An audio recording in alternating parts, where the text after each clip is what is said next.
Have you ever wondered how AI and deepfake technology could disrupt our entire lives? Not just in entertainment, but in the political and business arenas as well.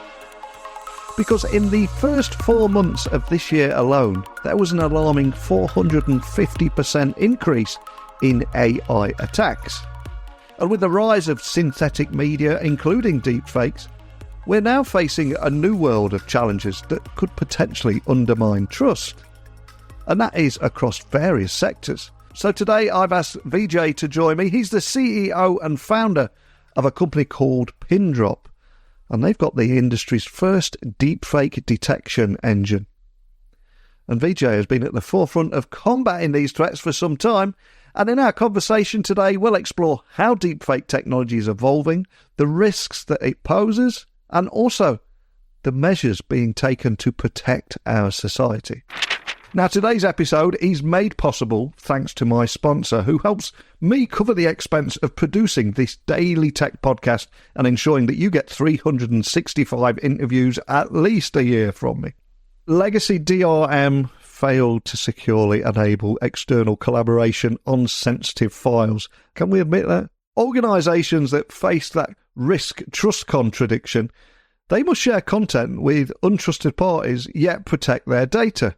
So it's time for a more modern DRM solution, something that solves this dilemma without compromising security or productivity. So why not experience native editing across any file type with Kiteworks? Their platform supports seamless reading, navigation and editing of all file formats, not just Microsoft Office and PDFs, empowering you to enjoy dynamic features like commenting without the need for plugins and special software, so you can elevate your collaboration with Kiteworks' robust editing capabilities.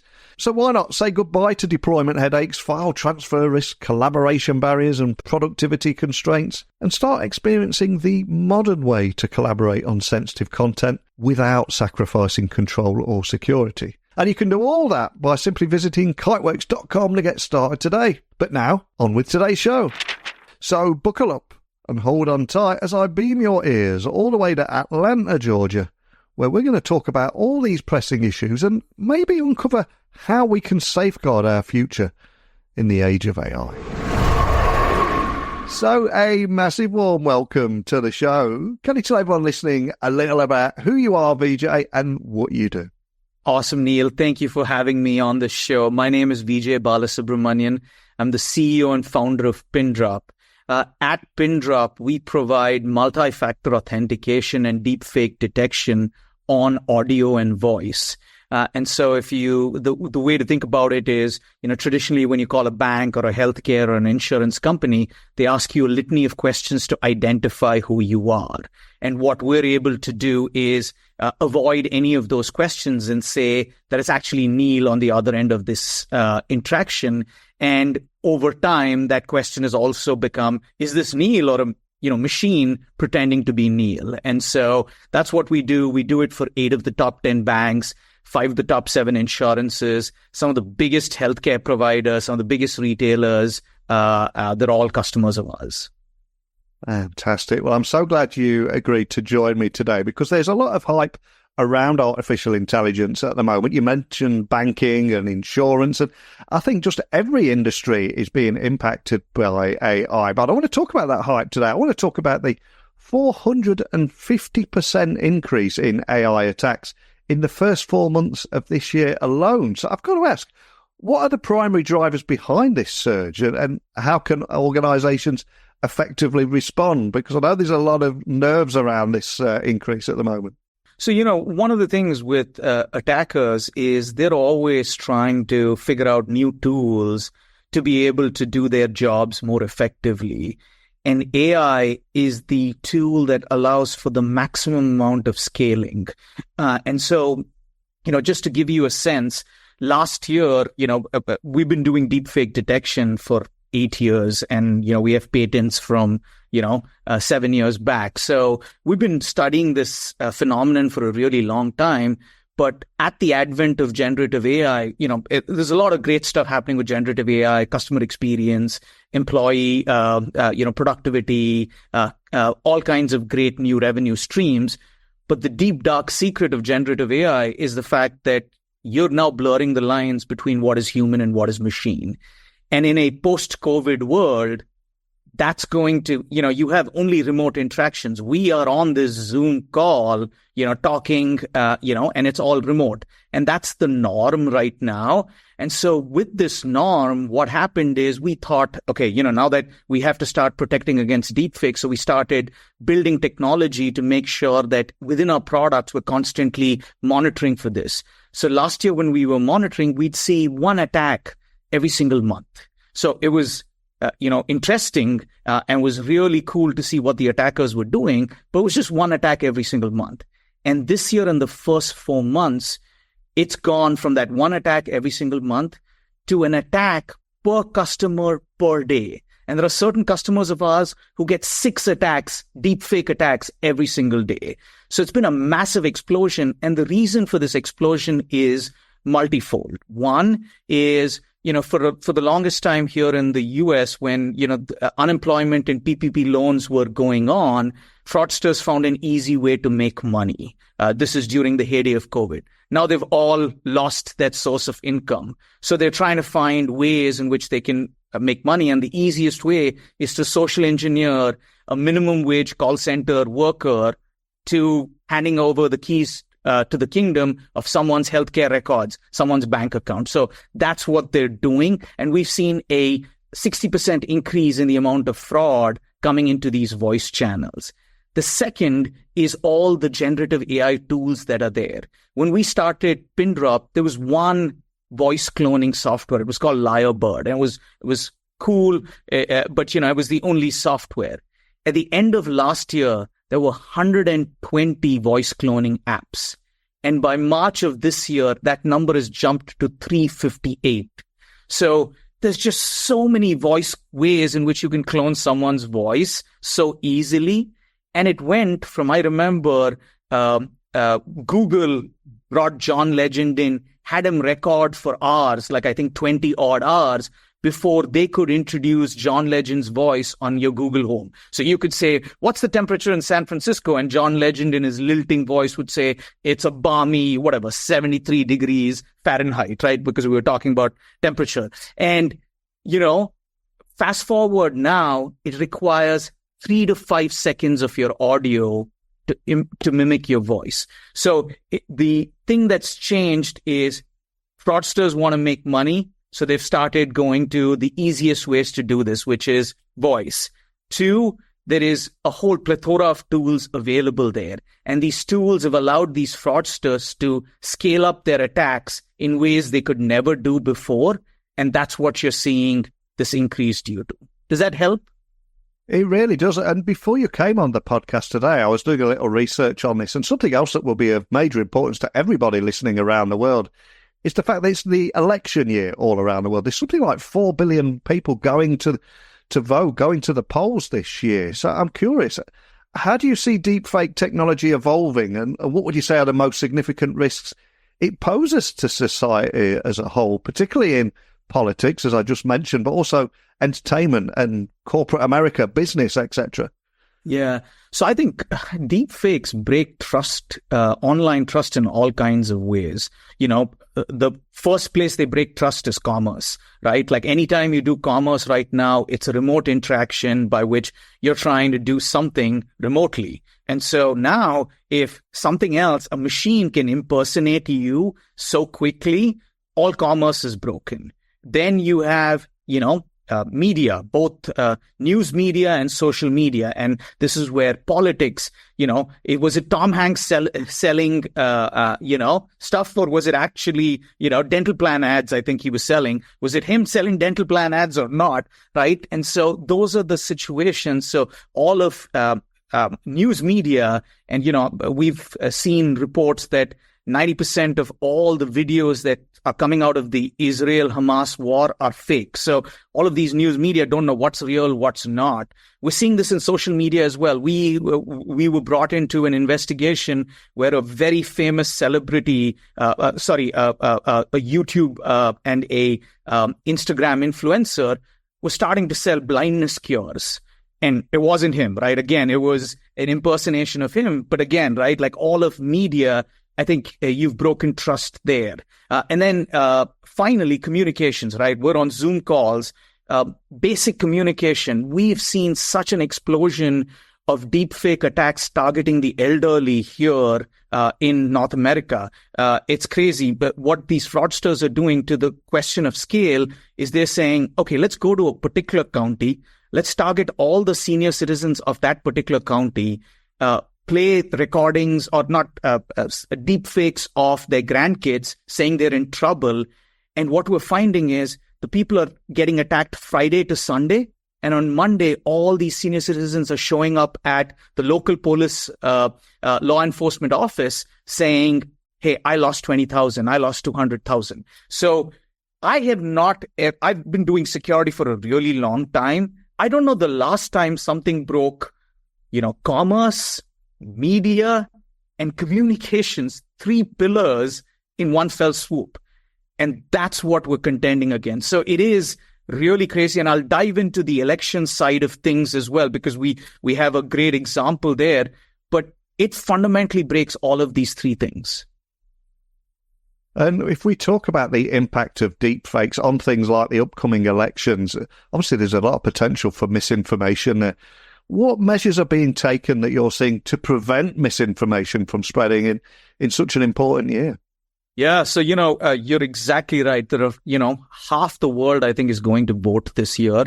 So it's a crazy, crazy number. And so it's funny. In the US, we have the election cycle as well, and it's going to happen in November. But in January of the election year, we had the first case of misinformation. So we have something called the Republican primaries, and President Biden got on the phone and called a whole bunch of people in New Hampshire, asking them not to come vote on Tuesday and to save their vote for November, which doesn't make any sense at all. But essentially, that's election manipulation, right? And so the first case of election manipulation happened in January. We were the ones who were brought in to investigate, what was the AI application. We discovered the AI application. That AI application went ahead and shut down the user. And then a month later, this is a circus performer who came out saying, yeah, I used it, but for some strange reason, after a day, it got shut down. And that was us shutting the person down. But that's the thing, right? The President Biden coming and saying, stop voting is a really scary thing. And the fact is that, all of this went down in a matter of 24 hours. But you won't have 24 hours come November. And so there's a lot of this. We're starting to see very basic responses here. They're trying to do tabletop exercises to say what happens if there is a deep fake. But here is the thing, right? Truly nefarious deep fakes aren't going to impersonate President Biden. They're going to impersonate the local polling, officer saying, oh my God, there's a hurricane, don't come to vote, right? Or things like that. And so we think the response is really poor, and it's just across the board really, really poor. People are like, okay, we're like chickens with our head cut off. It's too hard to think about this thing, at some level, all is lost. So let's just, roll the dice in this particular case. And so that's unfortunately been the response so far. We're seeing few folks, being very forward facing. So we interfaced with the New Hampshire Attorney General, who worked really, really fast when this happened in New Hampshire here. And we've been, he's been bringing us to Attorney General panels to get everyone educated and things like that. But, it's one where you need programmatic ways in which you determine that something bad is happening and react really quickly to it. And that's not yet there. And I've got to ask, as the founder of the industry's first deepfake detection engine, what challenge did you face in developing this technology, and how does it work to detect synthetic media? Anything you can share around that? Because I've got a feeling there's going to be a story there, right? Yeah, it's interesting, right? So we've been, for the longest time, solving the right human problem. And what I mean by that is okay, Neil's saying he's on the other end of a line, and we need to identify it's Neil. And so we do that by saying, oh yeah, it's Neil's device. It's Neil's voice. It's Neil's behavior.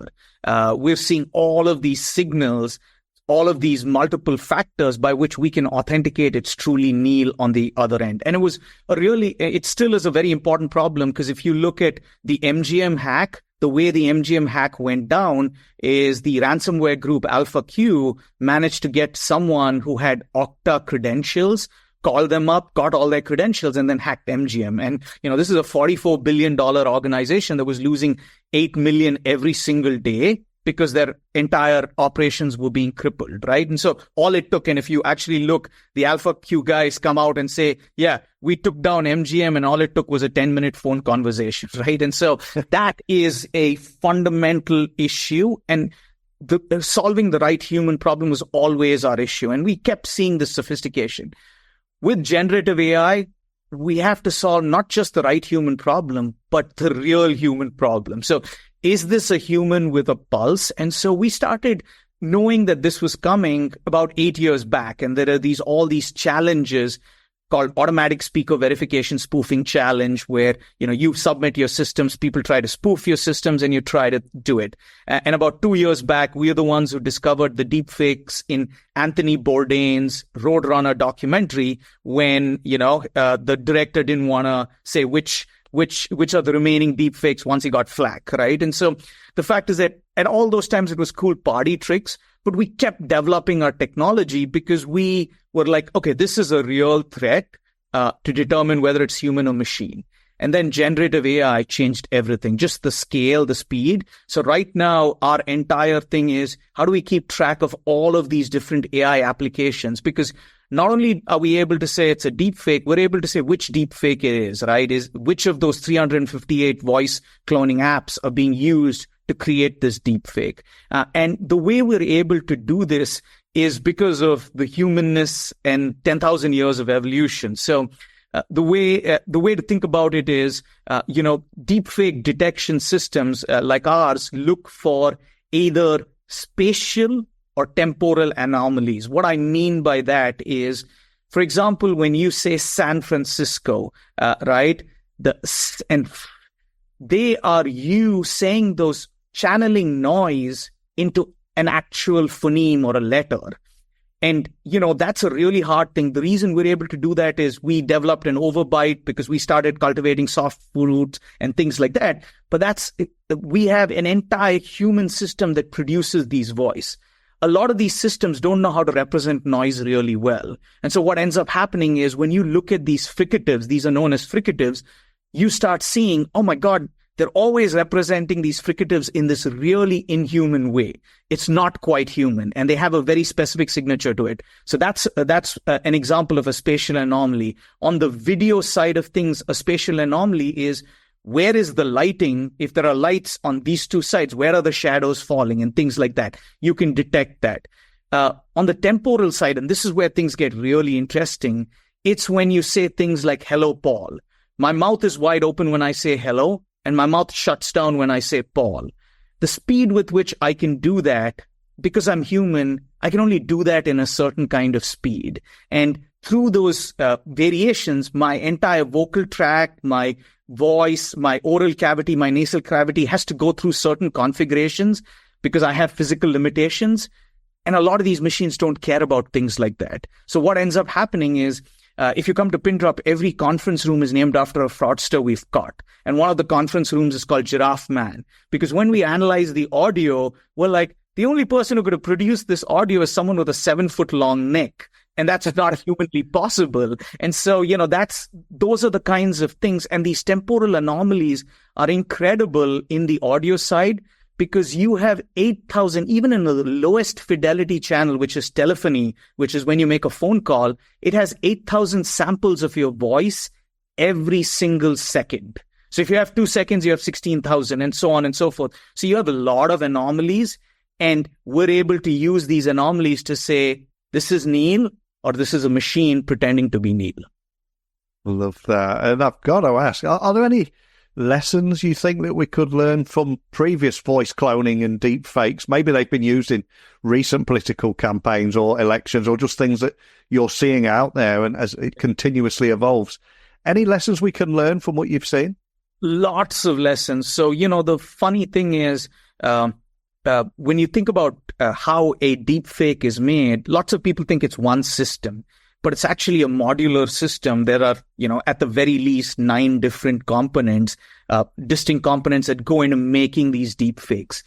The interesting thing is a lot of the newer deepfake engines have modified one of these 9 different components, like what's known as the vocoder, which is how do I translate bits and bytes to a voice, right? Like how do I get more sophisticated and make it more human sounding? But they've not translated some of the other underlying engines that delve in speech production. And so by knowing those architectures and those systems, even if someone changes something else, we're able to say, oh, this is still machine generated because all of these other 8 systems are throwing the same fingerprints that they used to throw, while this one is throwing a slightly off fingerprint. And we need to learn that new fingerprint, but we're still able to know it's a machine. And so knowing the history of voice cloning, at least what we have found, is super important to be able to detect as these systems evolve. Because what we've seen is these systems change, like the entire system changes once every 10, 20 years. Like people don't change all of the components all at once. They change these individual things. And that helps us in determining, okay, how these systems are evolving and therefore how to keep track of them. And what roles do you see state and even federal officials playing in defending against the threats posed by deepfake technology? And how effective have these efforts been so far? Because it's kind of interesting how a lot of crimes that were committed maybe on streets or in public physical places are now taking place online. So what are you seeing here? Yeah, so this is where I think everyone needs to start adopting deepfake detection technologies. They're known as liveness because they're checking whether you are live or not, right? Like you're a real human or not. And so liveness is going to become really important just across the board, right? Like when someone flashes their driver's license and their face, is it really a human, or is it someone sitting behind 2 phones stacked next to each other, which is what's happening, where they are having their, this fake license and, or this person's license, and they're using their face. You doing a face swap, and the face that's coming out or is being projected to the laptop is actually Neil's face. So everything matches. When they move, it moves. It does everything like as if you would do it, because all it's doing is it's swapping out that fraudster's face with yours. And you're seeing this in romance scams, right? Like fraudsters who look eerily like Ryan Gosling, with just a slight twist. And the slight twist is not intentional. It's just that the face swap is not quite getting the, face quite right, or they've used not a great flattering photo of Ryan Gosling. And so, it's all of these situations. Even with all of their flaws, there are people saying, like, there are, all of these people saying, both men and women saying, oh my God, you look so similar, and I've always had a crush on him. And then they're like, okay, if I need to come to the US, can you send me $20,000? And they're like, yeah, for sure. Let me send you $20,000. And the thing is that every system will now need to answer this as the fundamental question. Am I talking to a human, or am I talking to a machine? Because I don't know. And is that on a Zoom call? Is that on a communication call? Is that, when people are trying to open up a new account online? Is that when people are getting information about their local celebrity, local politician? You're going to need liveness as the fundamental check across all of these platforms. And it seems like we need almost a concerted coordination between state and federal agencies. That seems to be imperative right now, especially if we're serious about combating the spread of synthetic media. But what strategies do you think can enhance this collaboration and ensure that it does happen? Yeah, no, it's a lot. And, in the US, there's a lot of organizations that are doing some incredible work here. Like the FTC here has started to get together all of the, not just, hey, technologies like us, which do liveness detection, but systems that do voice cloning and say, hey, can you help the technologies that do liveness detection by giving them early access to your models so that you can see what's happening? And so there are efforts on. It's not an easy problem. So it's just, and, we're having all kinds of people, right? Like people in, commerce, people in media, people in acting and, celebrities. So everybody's trying to come together to start building out these things. But most importantly, the state and local organizations, the federal and state organizations are starting to look at, okay, how do we start applying these technologies initially for some basic use cases? How do we protect individual members within the Senate and the Congress? And then how do we go beyond that to start protecting across the board? But, these things take time. We've been stressing the bad guys are collaborating. Like we've seen in the dark web how the bad guys are teaching each other, oh, use this tool for video, use this tool for audio, combine it this way, stack two phones like this. They are writing out playbooks for each other to learn and become better. So they are absolutely collaborating on their end. Our stress is we need to collaborate, right? Like the government organizations need to collaborate with federal organizations, need to then pass it on to state and local bodies. And this has to be, a coordinated effort. And we're starting to see a few of these efforts, like the FTC starting an effort and things like that. But again, right, like this, it's going to take some time to get there. And I am impatient. I'm like, we see these attacks every single day and we're like, man, we're not going fast enough. Well, thank you so much for joining me on the podcast today and bringing this topic to life. It's great to shine a light on it because it's so important, especially in this election year. So thank you for sharing your insights. But before I let you go, I'm going to ask you to leave all my listeners with one final gift, and that is either a book that we can add to our Amazon wish list or a song for our Spotify playlist. I don't mind which, but what would you like to leave and why? Yeah, so for me, I'd like to leave the song Keep Talking by Pink Floyd. Wow. If you look at the initial part, it's got Stephen Hawking saying, for millions of years, mankind lived like the animals. And then something happened that unleashed the power of their imagination. We learned to talk. And I think it's an incredible human thing for us to speak, and we need to protect that. Wow, what a great song. I'll be getting that added straight to our Spotify playlist. And for anyone listening, just want to dig a little bit deeper on all things Pindrop, explore what we're talking about here. Where would you like to point everyone listening? So it's very, very simple. It's www.pindrop.com. If you want to look at what we do in deepfakes, just /deepfake. And those are the two places that you should go. As I said at the beginning of the podcast, in the first 4 months of this year alone, there was an alarming 450% increase in AI attacks. And we have seen so many different ones, from the obvious false deepfake audio tape with Biden urging voters to skip the New Hampshire primaries. But I think this is going to continue in everything from entertainment to politics to business. So thank you so much for joining me on the podcast and sharing a light on this increasingly critical topic. So thanks for joining me again today. Thanks so much, Neil. Really, really appreciate it. Having spoken with Vijay there, I think it's clear that the rise of deepfake technology and AI attacks pose a significant risk to our society. From undermining trust in commerce and media to potentially impacting political elections. Make no mistake, the implications are profound. However, with pioneers like Vijay and his team at Pindrop leading the charge, I think there's a lot of hope for robust defences against these threats. And the need for coordinated efforts between state and federal agencies and the private sector has never been more critical. But what are your thoughts on the rise of deepfakes and the impact on our world and business? What do you think we could do to better prepare for and combat these emerging threats? As always, share your thoughts with me, techblogwriteroutlook.com, Twitter, LinkedIn, Instagram, just at Neil C. Hughes. Let me know your thoughts. But thank you for listening today, and until next time, don't be a stranger.